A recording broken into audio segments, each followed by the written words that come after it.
United States, in the year 1775, declared a war for independence against the British nation. The United States Parliament first started talking about a war against the British when they were imposed with the intolerable taxes. During the War for Independence, all people suffered in different ways. Many of the rich people suffered great attacks, including their houses being burned, pillaged, and they also lost many of their riches. The purpose of this video is to show how the Continental Congress delegates suffered from the war and their thoughts and concerns on the war and the financial problems.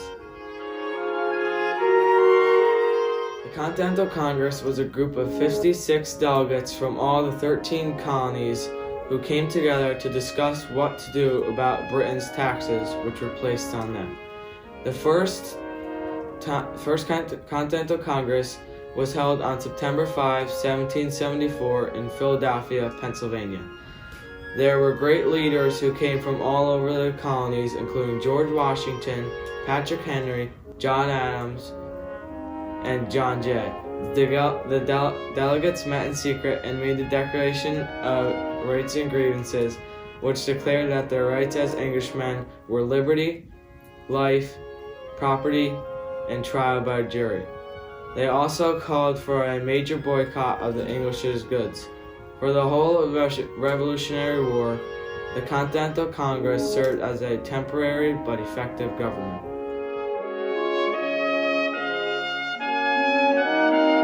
Delegates really did want to have a war against the British nation.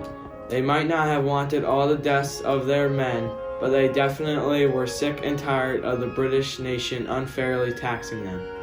They really wanted an independent country where they didn't have to be oppressed by the British nation. Like I mentioned before, the United States first declared war against the British nation on April 19, 1775.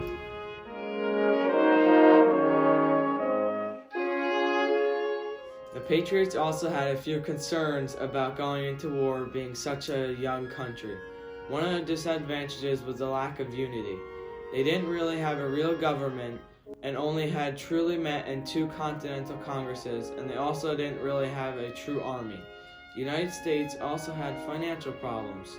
They printed millions of dollars of paper money, but they were eventually worth pretty much nothing. Some of the advantages were the colonists knew their land better than any else, and they also had many experienced military leaders like George Washington, who gathered a lot of his experience in the French and Indian War.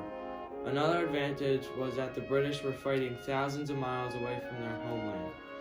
This meant that they had to transport all of their troops and their goods over to America.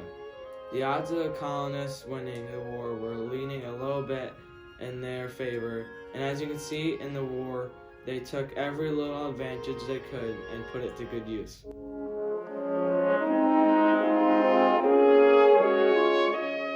Almost all the delegates suffered from the Revolutionary War in different ways. Some of them were worse than others, but all of them suffered. As I said in the introduction, many of the buildings were burned and structures destroyed. It is a rough estimate that 400 to 1,000 buildings were destroyed during the war. The main town that was burned to the ground was Kingston, New York. I'm sure that some of the delegates lived in Kingston and lost many of their riches.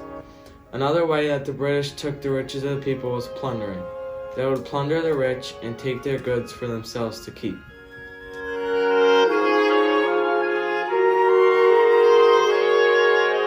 Another problem that the delegates of the Continental Congress had to deal with was how they were going to pay for this expensive war.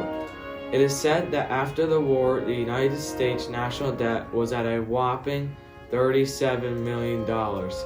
Now they had to figure out how to pay all of this debt off. After unsuccessfully getting loans, they decided to set up their own bank. This was done by Alexander Hamilton in the 1790s. He opened up the first bank of the United States to pay off the war debt and to build up national credit.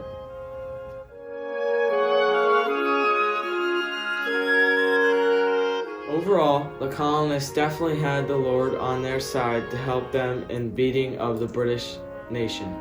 They also were so determined to free themselves from the vice grip of the British nation that nothing would have probably stood in their way. The Continental Congress was also a good start to a strong government. Thank you for your time, and I hope you enjoyed this video and found it interesting.